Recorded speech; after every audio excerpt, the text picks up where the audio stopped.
இந்த ஓவியா டீம் வந்து இப்ப தோத்து போனதுக்கு காரணம் வந்து பாத்துக்கிட்டீங்கன்னா, இப்ப இந்த முனியாமாக்கு அந்த குரூப்ல உள்ளவங்களுக்கு ஒரு சில பேர் கூட சண்டை வந்துருச்சு. சரியா? கேம்ல சண்டை வந்ததுனால அந்த தோல்விக்கு அது ஒரு காரணம். சரிங்களா? இப்ப முனியம்மா வந்து உங்க டீமோட ஒத்து போக முடியாம இருக்கிறதுக்கு காரணம் வந்து பாத்துக்கிட்டீங்கன்னா, அந்த டீமுக்குள்ள முனியம்மா அப்புறம் தான் இவங்க பேர்ல இன்னும் ஒரு சில பேரோட பேர் எனக்கு ரெஜிஸ்டர் ஆகல மண்டையில. அதனால இவங்க சரியா? இவங்க 2 பேர தவிர்த்துட்டு மீதி இருக்கிறவங்க பார்த்தீங்கன்னா, கிட்டத்தட்ட ஒரு குரூப் மாரி தான் வந்து ஃபார்ம் ஆகியிருக்கிறாங்க. அதனால அந்த குரூப் கூட அவங்க பெருசா வந்து மிங்கிள் ஆக முடியல. இன்னொரு காரணம் என்னன்னு பார்த்தீங்கன்னா, முனியம்மாக்கு வந்து கேம வந்து சீரியஸா எடுத்து விளையாட மாட்றாங்க. சரியா? முனியம்மாவ எதுக்கு தேர்ந்தெடுத்தாங்க இந்த கேம்ல? அவங்களுக்கு வந்து ஏதாவது திறமை இருக்குன்னா? கிடையாது.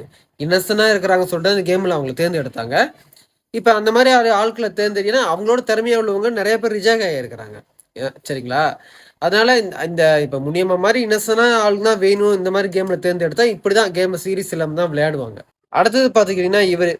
இவரு இப்ப பார்க்கும்போதே நான் சொல்றேனே, இவரு கேம் விளையாடுறது, அப்புறம் வந்து இவரு பேசுற விதம் பார்த்தீங்கன்னா, கிட்டத்தட்ட மக்கள கொஞ்சம் கொஞ்சம் என்டர்டெயின்மென்ட் பண்ணுது. சரிங்களா? இப்ப பார்க்கும்போதே வந்து இவருக்கு பிக் பாஸ் போறதுக்கு எல்லா தகுதியும் இருக்குன்னு தோணுது எனக்கு. அதனால இவருக்கு வந்து இந்த கேம்ல வின் பண்ணி இந்த ஸ்டார் இவருக்கு கிடைச்சது. கட்சி எடுத்த முடிவுல வந்து நான் கண்டிப்பா ஒத்து போவேன். ஆனா எனக்கு இன்னொருத்தர் என்னன்னு பார்த்துக்கிட்டீங்கன்னா, இவர வந்து குறி வச்சு அடிக்கிறாங்களோ அப்படின்னு தோணுது. அதாவது இந்த இவர் கூட இருக்கிற சக போட்டியாளர்களே வந்து இவர வந்து பெருசா சேர்த்துக்க மாட்றாங்களோ! இவர ஒதுக்கி விட்டு அதனால தான் இவர் தனியா இருக்கிறாரோ! அப்படின்ற மாரி எனக்கு தோணுது. அதனால இந்த ரெட் ஸ்டார் இவருக்கு கிடைச்சது வந்து பார்க்கும்போது கொஞ்சம் பாவமா தான் எனக்கு இருந்துச்சு. இந்த 10வது எபிசோட பத்தி இது என்னோட கருத்துங்க. மக்களே நீங்க என்ன நினைக்கிறீங்க? அப்படின்றத வந்து கமெண்ட் பாக்ஸ்ல வந்து சொல்லுங்க. நான் உங்கள் கிரேசி ஜி.